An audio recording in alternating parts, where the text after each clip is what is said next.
네, 반갑습니다. 장 교수의 내교육 TV. 오늘 주제는, 눈을 감으면 뇌는 무엇을 할까?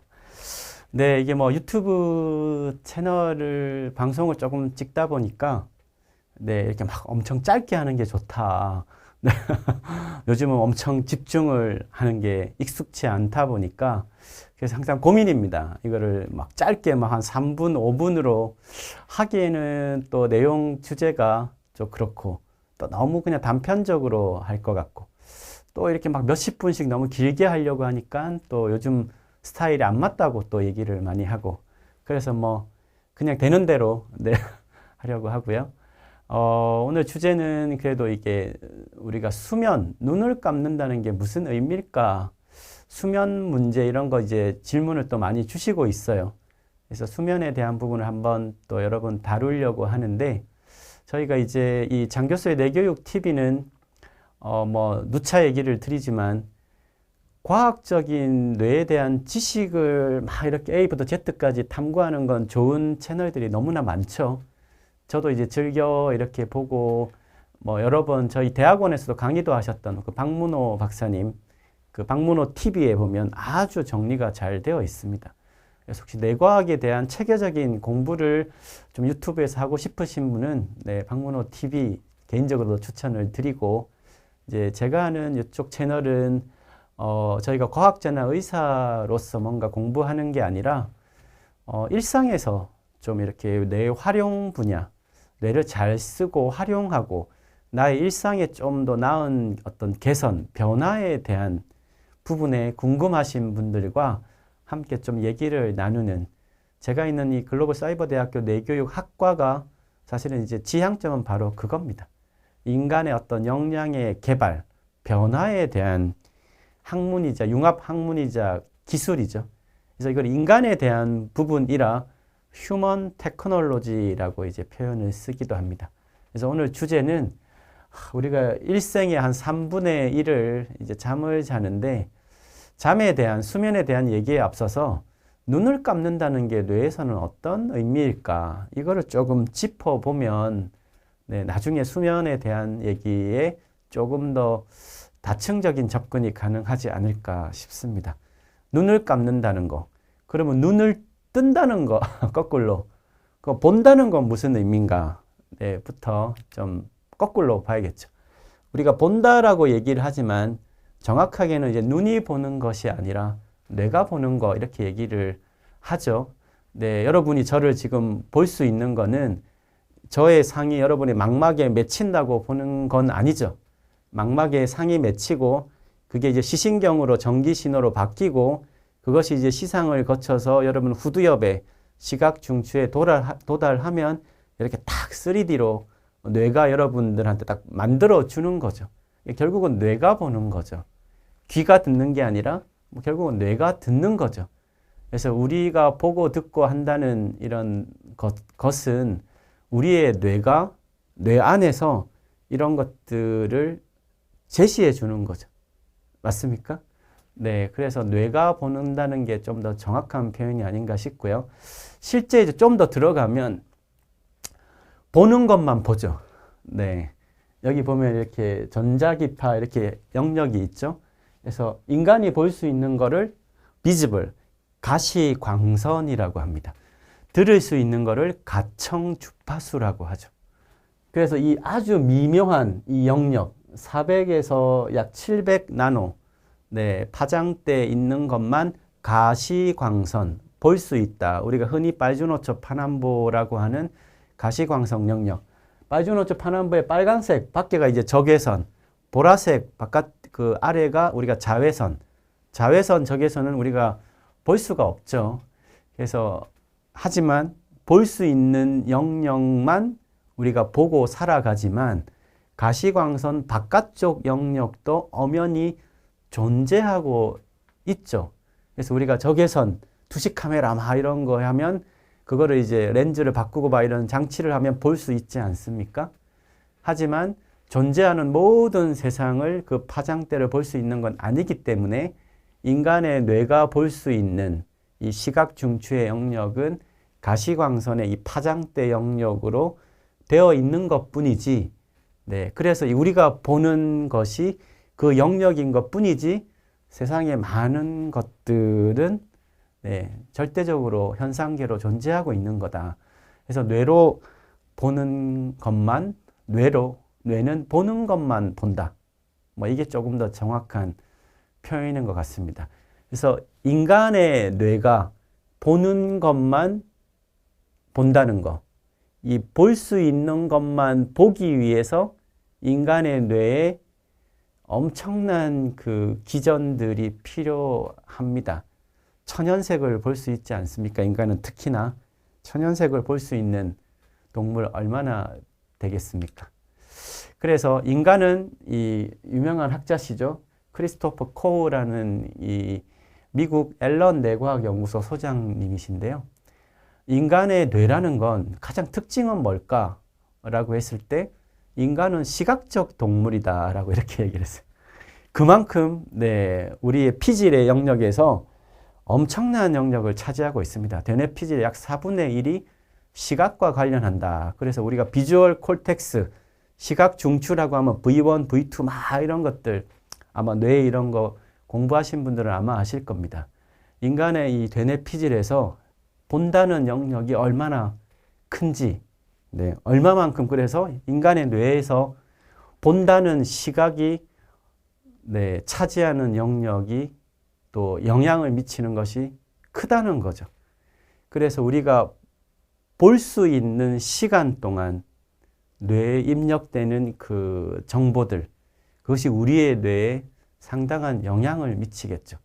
자, 이렇게 얘기를 드리면, 눈을 감는다는 건, 네, 거꾸로 얘기하면 이토록 많은 시각적 동물이라고 칭할 만큼 인간의 뇌가 시각에 관여하는 영역이 많다는 얘기는 눈을 감는 이 0.1초의 아주 이 짧은 이 의식의 선택이 뇌에서는 네, 어마어마한 어떤 변화를 미치게 될까요?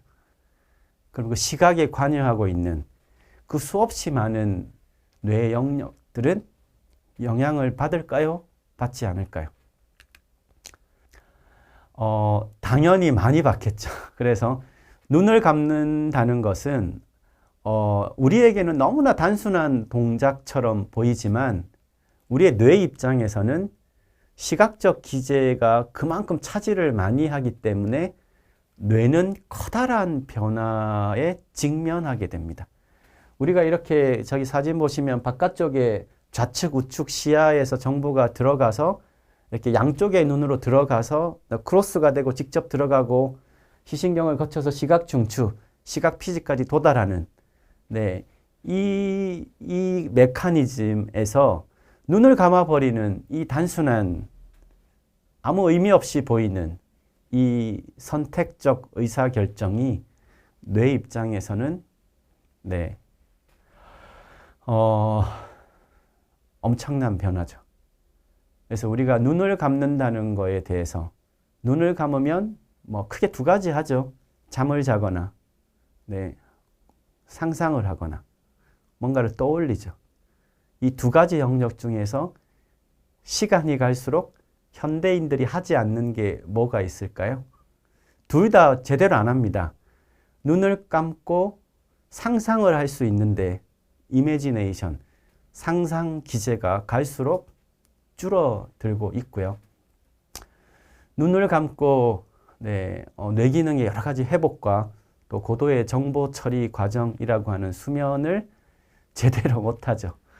결국은 인간은 지금 이 고도화된 물질 문명 사회로 접어들면서 눈을 감고 하는 두 가지 큰 행위 자체가 네, 갈수록 이 퀄리티가 안 좋아지고 있다는 거예요. 잠을 제대로 자지 못해요. 또 요즘에 이 정보화 세대에 접어들면서 아이들, 특히 어린 세대들은 상상력의 부족. 네, 제대로 눈을 감고 그 초등학생들 이렇게 뇌파 요즘에 가끔 찍어 보면요. 눈을 감고 이게 우리가 배경 뇌파라고 하는 가만히 이렇게 한 1분에서 보통 한 3분, 5분 이렇게 있어야 되는데 가만히 있지를 못합니다. 네, 막 스파크가 뛰고요. 불안한 거죠. 워낙 자극적이고 네, 단기적인 외부의 정보가 많이 들어오다 보니까 눈을 감고 이렇게 가만히 있는 것이 너무나 힘든 세상이 되었다. 그래서 눈을 감는다는 것, 네, 단순한 동작이지만 인간의 뇌 입장에서는 커다란 변화를 야기합니다. 두 가지 기제, 수면과 상상에서 네, 이 선택을 이루게 하는 눈을 감는다는 동작이 뇌에 미치는 영향. 그래서 우리가 두 번째 시간인가요? 네, 이 정보 처리 기관 이렇게 뇌 이렇게 한번 얘기를 드렸는데 검색의 시대, 모든 것이 스크린으로 정보가 들어오는 시대. 검색 아닌 사색, 네, 상상하는 뇌가 필요하다. 이거를 꼭 강조를 하고 싶습니다. 저희가 다양한 정보를 입력받고 처리를 해서 출력을 한다고 했는데요. 그래서 뇌를 간단하게 정보 처리 기관 이렇게 개념화를 한번 해봤었는데 정보를 출력하는 그 방식이 이렇게 제가 하는 이 말과 또 행동 그리고 보이지 않는 출력 바로 상상이라는 출력이 있다고 했는데요. 네, 검색의 시대에 접어들면서 검색은 엄청 하고 사색을 하지 않죠. 상상은 더더욱 하지 않는다. 네, 그러면 어떻게 될까요? 뇌교육을 인간 고유 역량의 개발 이렇게 이제 표현도 하는데요. 상상을 할 수 있는 동물, 네, 어떤 개체가 있을까요? 네, 아래쪽으로 가면 상상 자체가 쉽지 않죠. 뭐 모든 동물의 뇌를 다 열어보지는 않았지만 네, 인류의 과학자들은 고등의식 기제라고 얘기를 합니다. 상상은. 네, 떠올릴 수 있죠. 이미 갖고 있지 않은 정보도 막 이렇게 새로운 걸로 믹싱을 해서 떠올려 볼 수 있습니다. 과거의 시간, 현재의 시간, 미래의 시간들도 떠올려 볼 수 있죠. 과거에 내가 어떠했는지, 미래에 내가 어떠할지 역시 떠올려 볼 수 있습니다. 하지만 고양이 강아지가 3년 전에 나는 어떤 고양이였는지, 네, 3년 후에 어떤 고양이가 될 건지 떠올리기 쉽지 않습니다. 그래서 현재를 살아가죠. 인간은 네, 과거를 성찰하고 미래를 예측도 하고 그거를 기반으로 현재에 집중하는 그런 고등의식 기제를 갖고 있다. 그 측면에서 상상이라는 기제는 너무나 중요하고요. 그거의 아주 단순한 시작이 눈을 감는 것에서 비롯된다는 것. 근데 눈을 제대로 감을 수 있어야 되고요. 눈을 감는다는 게 어떤 뇌의 의미인지를 알아야 되지 않겠습니까? 네, 눈을 감으면 잠을 자십니까? 상상을 하십니까? 제대로 잠을 자십니까? 제대로 상상을 하고 계신가요? 그래서 오늘 이 유명한 네, 미국의 시인이죠. 에밀리 디킨슨의 상상하는 사람들, 네, 사고의 폭이 확장이 되는 이 시인의 시를 뇌에 대한 아주 유려한 시인데요. 시를 한번 같이 보면서 오늘 눈을 감는다는 건 어떤 의미인지에 대해서 얘기를 한번 가름하고자 합니다. 뇌는 하늘보다 넓다. 옆으로 펼치면 그 안에 하늘이 쉽게 들어오고 그 옆에 당신까지 들어온다. 뇌는 바다보다 깊다. 깊이 담그면 아주 푸르게 그 속에 바다가 흡수된다. 물통 속 스펀지처럼 뇌는 신의 무게와 똑같다. 둘의 무게를 나란히 달면 혹시 다르다 해도 음절과 음성의 차이밖에 안 난다. 네, 뇌는 하늘보다 넓다라고 하는 시인데요. 인간이 갖고 있는 무한한 상상력, 창의성의 기제라고 하는 그 출발도 네, 우리가 눈을 감는 것에서부터 비롯됩니다. 오늘 장 교수의 뇌교육 TV 함께 해주셔서 감사드립니다.